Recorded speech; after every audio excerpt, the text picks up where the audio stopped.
من شرور أنفسنا وسيئات أعمالنا من يهده الله فلا مضل له ومن يضلل فلا هادي له أشهد أن لا إله إلا الله وأشهد أن محمدا عبده ورسوله اللهم صل وسلم وبارك وأنعم على سيدنا محمد وعلى آله وأصحابه ومن تبعهم بإحسان إلى يوم الدين أما بعد فيا عباد الله أوصيكم ونفسي الخاطئة بتقوى الله فقد فاز المتقون.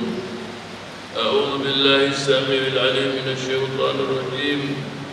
يا أيها الذين آمنوا اتقوا الله حق تقاته ولا تموتن إلا وأنتم مسلمون.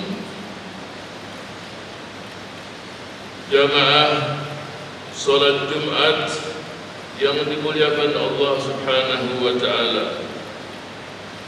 Pertama-tama kita mengucapkan puji syukur kehadirat Allah Subhanahu wa taala. Dengan kehendaknya, dengan masyiahnya dan iradahnya, kita dimudahkan, diberikan taufik dan hidayahnya untuk hadir merasakan Jumat di Masjid Raya Baitul Ma'mur yang dimuliakan Allah Subhanahu wa taala. Tema khutbah kami yang akan saya sampaikan di siang hari ini adalah kecerdasan intelektual, kecerdasan emosional, dan kecerdasan spiritual yang insya Allah itu kita dapatkan di bulan suci Ramadan. Bayangkan seseorang berpuasa 30 hari penuh, peluang untuk bersembunyi berbuka itu ada. Berpura-pura keadaan capek dan makan minum di dalam kamar sendirian, itu tidak dilakukan. Olehnya itulah yang saya katakan di sinilah seseorang memiliki kecerdasan spiritual, mengenal Allah lebih dekat. Sehingga seorang guru, seorang syekh yang disebutkan dalam kitab Ihya Ulumuddin jilid 3 halaman 74, seorang syekh ini memiliki murid yang namanya Sahal bin Abdullah At-Tusturi yang hidup abad kedua, tahun 200 Hijriah sampai 283 Hijriah. Gurunya mengatakan, ya bunayya, wahai anakku, kalau seseorang itu Allah menyertainya, menyaksikannya, dan melihat seluruh apa yang dia lakukan, ayasihi, apakah dia akan bermaksiat kepada Allah Subhanahu wa taala? Si murid tadi mengatakan tidak mungkin dia akan bermaksiat. Sehingga si guru tadi mengatakan, katakanlah wahai anandaku, bahwa Allah menyaksikanku, Allah melihatku, dan Allah akan bersamaku selalu. Allah bersamanya. Atau kalau kita katakan pada diri kita, Allah bersamaku, melihatku, dan menyaksikan seluruh perbuatanku. Si murid tadi terus diulang-ulang 3 hal tadi. Dia katakan, aku sudah tidak lagi mau berbuat maksiat karena seluruh yang dilakukan Allah melihat. Itulah ungkapan Al-Imam Ghazali rahimahullah dalam kitab Ihya'nya. Juga puasa mendidik kita, mendapatkan kita kecerdasan intelektual. Di bulan suci Ramadan semangat kita belajar, mendengarkan pengajian, mendapatkan menambah ilmu kita. Sehingga apa yang difirmankan dalam kitab suci Al-Quran, afala ta'qilun, Afala tatafakkarun, apa kamu tidak berakal, kamu tidak berpikir? Ya ulil albab, wahai orang-orang yang berakal, supaya kita menambah ilmu kita. Innama yakhshallaha min ibadihi ulama. Yang sebenar-benar takut pada Allah dari hamba-hambanya adalah orang yang tahu ilmu pengetahuan. Dan ilmu pengetahuan tadi membawanya untuk dia semakin cinta dan taat pada Allah Subhanahu wa ta'ala. Salah satu kelemahan kita adalah kita lebih mencintai istri kita daripada Allah. Kita lebih mencintai suami kita daripada Allah. Kita lebih mencintai anak-anak kita daripada Allah. Kita lebih mencintai dunia dari Allah Subhanahu wa ta'ala. Padahal seluruh yang kita miliki Dialah yang memberikannya. Mestinya kita cintai Allah melebihi segala-galanya. Kita bisa duduk, siapa yang memberikan kita bisa duduk di sini, bisa berjalan. Sekali-kali kita tengok di rumah sakit, sudah menggunakan infus, menggunakan alat pernapasan. Kita dengan bernapas mendapatkan oksigen free. Siapa yang memberikan? Dialah Allah Subhanahu wa ta'ala. Kapan kita bersyukur padanya? Kapan kita berkata dalam kondisi sendirian, ya Allah, terima kasih. Banyak kenikmatanmu yang kau berikan padaku. Aku kurang bersyukur padamu. Aku mencintaimu ya Allah. Melebihi istriku, melebihi suami. Jadikanlah aku orang-orang yang jujur ya Allah. Cobalah sekali-kali kita merenung dan kita bermunajat. Mungkin kata-kata kita itulah yang membawa kita ke surga. Tetesan air mata yang mengalir di pipi kita, mungkin itulah yang menyelamatkan. Allah tidak akan memasukkan seseorang ke neraka jahanam selagi seseorang itu pernah meneteskan air mata karena takut pada Allah. Kita tanya diri kita, berapa kali aku menangis karena takut sama Allah? Mungkin para sholihin setiap malam dia menangis. Mungkin sebagian kita belum tentu sepekan sekali, belum tentu sebulan sekali. Apa yang terjadi pada hati ini? Kenapa lebih keras dari batu? Makhluk-makhluk Allah yang lain, yang Allah tidak berikan akal tapi punya jiwa dan perbuatan yang luar biasa. Seperti firman Allah dalam Surat Hud ayat ke-18, Allah Subhanahu wa ta'ala berfirman ketika Nabi Sulaiman dengan pasukannya melewati satu lembah. Di situ banyak kerajaan semut. Allah berfirman menjelaskan bagaimana karakter semut-semut tersebut. Seekor semut mengatakan, qalat namlatun ya ayyuhan namlu dkhulu masakinakum la yahtimannakum Sulaiman wa junuduhu wa hum la yashkurun. Mestinya yang dilakukan oleh semut itu adalah itu yang kita hasilkan. Itulah kecerdasan emosional kita dapatkan di bulan suci Ramadan. Kita berbagi dengan sesama anak bangsa, memberikan iftar di sana sini, kepekaan hati kita mau berbagi. Semut yang Allah tidak berikan akal tadi berkata, qalat namlatun, seekor semut mengatakan, ya ayuhan namlu, wahai para semut, masuklah kalian ke tempat-tempat persembunyian. La yahtimannakum Sulaiman, agar kalian tidak diinjak-injak oleh Sulaiman dan pasukannya. Wa hum la yashkurun, sedangkan mereka tidak mengetahui, tidak merasa.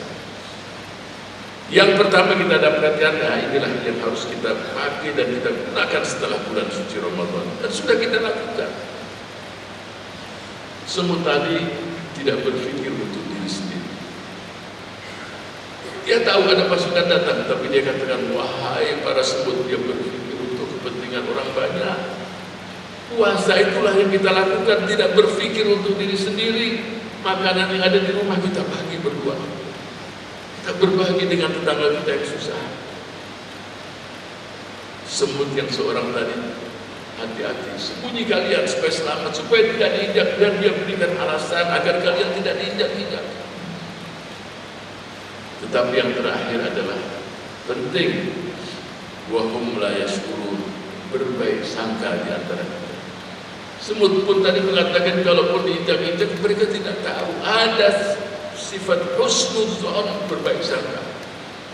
Ketika kita hidup berbangsa, bernegara, bermasyarakat, lakukanlah perbuatan untuk kepentingan orang lain. Jangan berpikir untuk diri sendiri. Masing-masing kita Allah berikan kelebihan dengan ilmu, dengan harta, dengan tenaga. Sekurang-kurangnya yang susah tadi kita buat dia tersenyum. Coba membuat orang lain tersenyum itu adalah pahala yang sangat besar. Senyummu di depan saudaramu sedekah.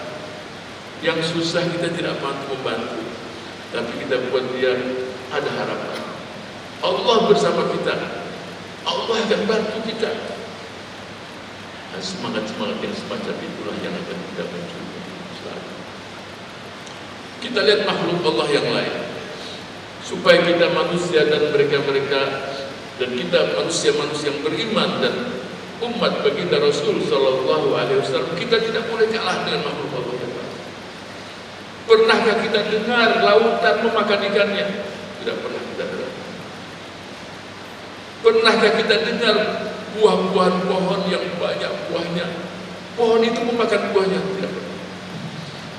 Pernahkah kita lihat lembu betina yang banyak susunya, dia minum susunya sendiri, dia berikan untuk yang lain.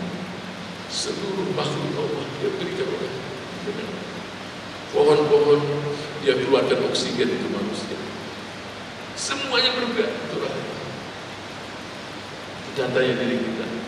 Dan Rasul kita bersabda, khairukum anfa'ukum linnas, baik-baiknya kamu adalah manusia yang paling banyak manfaatnya orang lain. Bahkan dalam hadis yang lain, kalau seseorang dari kalian keluar dari rumah, hadis yang diriwayatkan oleh Al-Tabarani, memberi makan orang yang miskin, menjenguk mereka yang sakit, membantu orang yang susah, mengakurkan mereka-mereka yang bertikai, yang demikian ini ahabbu ilayya minal i'tikaf fi masjidi hadza syahr. Jadi kalau seseorang keluar dari rumah membantu orang lain, mengakurkan yang bertikai, membantu orang susah, yang begini ini lebih aku cintai daripada i'tikaf di masjidku sebulan lamanya. Jamaah masjid Baitur Rahman yang dimuliakan Allah Subhanahu wa taala. Itulah yang saya katakan, dengan selesai bulan suci Ramadan kita memiliki kecerdasan intelektual, itu bertambah, tinggal diamalkan. Spiritual kita lebih kenal dengan Allah Subhanahu wa taala. Banyak orang-orang kenal Allah tapi tidak ada akhlak, tidak ada sopan santun, kenal sama Allah tapi ibadah malas. Karena di hatinya tidak ada cinta sama Allah. Kamu lebih cinta sama istri, sama suami, sama anak. Coba kalau di hatimu ada kecintaan sama Allah, dia menikmati. Ibadah itu dinikmati, syukur dia.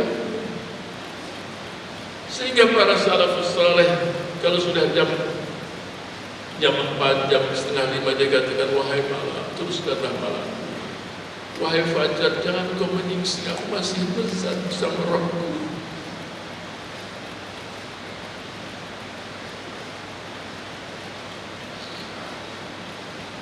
Kehidupan di dunia hanya kecil saja, tapi abadi di akhirat. Ada beberapa orang memberikan contoh, mengambil tali panjang beratus-ratus kilo. Di ujung tali itu hanya 5 cm, 2 cm. Inilah kehidupan kita di dunia. Sisanya itu di akhirat. Apa seseorang ke surga atau ke neraka jahanam sudah tidak ada pilihan. Pasti semua kita mengharapkan syafaat dari baginda Rasul Sallallahu Alaihi Wasallam. kalau seseorang mendapatkan syafaat dari Rasul, salawat pun kurang, dia bagaimana mau cari syafaat? Disebutkan nama Rasul, bersalawat pun tidak. Kalau seseorang mencintai Allah dan Rasulnya, dia selalu berzikir, selalu berselawat kepada Rasul kita sallallahu alaihi wasallam. Dari pagi sampai sekarang berapa di antara kita yang sudah bersalawat dengan Rasul kita sallallahu alaihi wasallam? Ada yang sudah 100, ada yang 1000, ada yang belum sama sekali. Tapi saya yakin semua kita punya peluang untuk mendapatkan kecintaan Allah Subhanahu wa ta'ala. Semua makhluk berbuat untuk kepentingan orang-orang lain. Khairukum anfa'ukum linnas. Semua kita punya potensi, punya kelebihan yang tidak ada pada orang lain. Dan tidak perlu pula kita ada kebencian dengan sesama. Kalau orang berbuat buruk, balaslah dengan kebaikan. Saya beri contoh.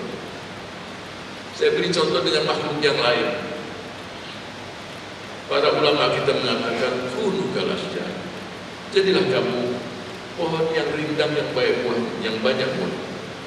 Manusia melempari dengan batu, bila dibalas dengan buah. Kalau seseorang mau mengambil buah, dilempar batu, dibalas dengan buah. Jangan balas keburukan dengan keburukan. Contoh Rasul kita sallallahu alaihi wasallam, tidak pernah beliau marahnya berkaitan dengan pribadi kita. Tidak pernah. Tapi kalau berkaitan dengan agama, dia akan mengatakan, anan nabiyul akadzib. Aku seorang nabi dan bukan pembohong. Paling depan dia membela agama. Tapi kalau sudah berpribadinya, dia marah. Yahudi menarik sorbannya sampai di sini. Sayyidina Umar mau menggal kepala yang jangan. Biarkan. Si Yahudi tadi beriman, sebab tidak mungkin karakter semacam ini kecuali dimiliki oleh para anbiya, para rasul dan pengikut-pengikut mereka yang lurus. Jamaah salat Jumat Baitur Rahman yang dimuliakan Allah Subhanahu wa ta'ala. Tadi saya jelaskan, dan sebelum saya tutup khutbah saya ini, kecerdasan emosional. Hati yang bersih itu jauh lebih bagus daripada seseorang yang punya otak yang sakit. Jadi kebersihan hati itu penting sekali. Saya berikan contoh pula dalam firman Allah Subhanahu wa ta'ala ketika Nabi Allah Nuh sudah membangun bahteranya. Allah Subhanahu wa ta'ala memerintahkan dalam surat yang ke-11 ayat 40, Qul nahmil fiha min kullin zawjayn ithnain wa ahlaka illa man sabaqa al-qawl wa man amana wa ma amana ma'ahu illa qalil. Allah perintahkan, wahai Nuh, muatkanlah di bahteramu binatang-binatang yang berpasang-pasangan dan keluargamu kecuali yang sudah ditetapkan tidak menjadi pengikutmu dan mereka-mereka yang beriman. Wa ma amana ma'ahu illa qalil, yang beriman sedikit. Jadi binatang pun disuruh naik itu ikut semua sebenarnya. Dia tidak tanya di kapal mau kemana, ikut. Itulah saya katakan hati yang bersih. Tidak ada akal tapi punya perasaan. Beda dengan anaknya. Di ayat berikutnya, wa nada Nuhun ibnahu. Nabi Nuh memanggil anaknya. Dia katakan, wa kana fi ma'zilin, tempat yang aman. Ya bunayya arkab ma'ana, wahai anakku ikut aku, ikut naik kapal. Si anak mengatakan, qala sa'awi ila jabalin ya'simuni minal ma'. Di surat Hud ayat ke-11 dan ayat 43. Aku akan menyelamatkan dirimu di gunung yang tinggi. Tenggelam semuanya. Olehnya itu hati yang bersih penting. Jangan ada dendam, jangan ada sakit hati, apalagi kepada kedua orang tua. Jaga. Terutama yang saya lihat masih muda semuanya. Al-Imam Hasanul Basri di suatu saat mengantarkan jenazah. Jenazah dipikul, kemudian ada seseorang di sebelah kanannya, dia bertanya, "Wahai saudaraku, kamu tahu siapa yang kita bawa ke kuburan ini?" "Tahu wahai imam." "Siapa namanya?" "Si fulan ibn fulan."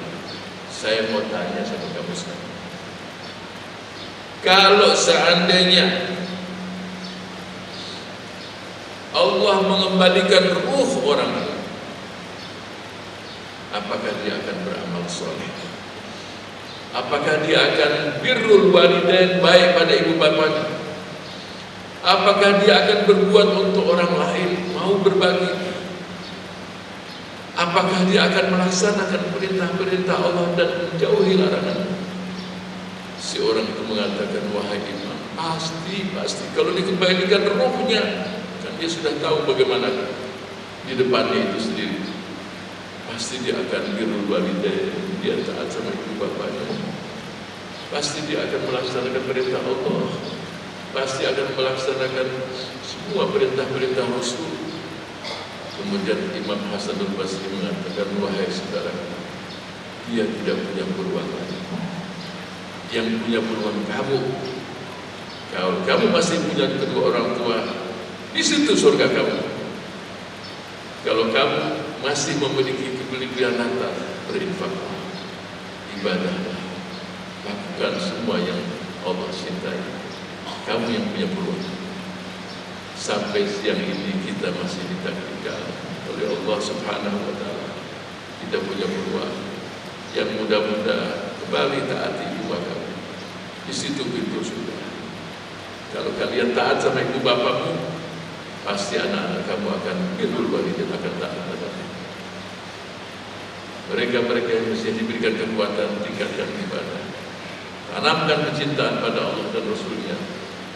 Buktikan kita mendapatkan kecerdasan intelektual, spiritual, dan emosional. Wujudkan kecerdasan itu dalam kita bermasyarakat, dalam kita berbangsa dan bernegara. Semoga Allah golongkan kita mereka tersebut. Amin. Ya mujibas sa'ilin. Alhamdulillahi wahdahu sadaqa wa'adahu wa nasara 'abdahu wa azza juddahu wa hazama al-ahzaba wahdahu. أشهد أن لا إله إلا الله وأشهد أن محمدا عبده ورسوله. اللهم صل وسلم وبارك على سيدنا وحبيبنا ومولانا محمد وعلى آله وصحبه ومن اتبع هداه إلى يوم الدين. فيا عباد الله اتقوا الله حق تقاته ولا تموتن إلا وأنتم مسلمون. بارك الله لي ولكم في القرآن العظيم ونفعني وإياكم بما فيه من الآيات والذكر الحكيم وتقبل مني ومنكم تلاوته إنه هو السميع العليم.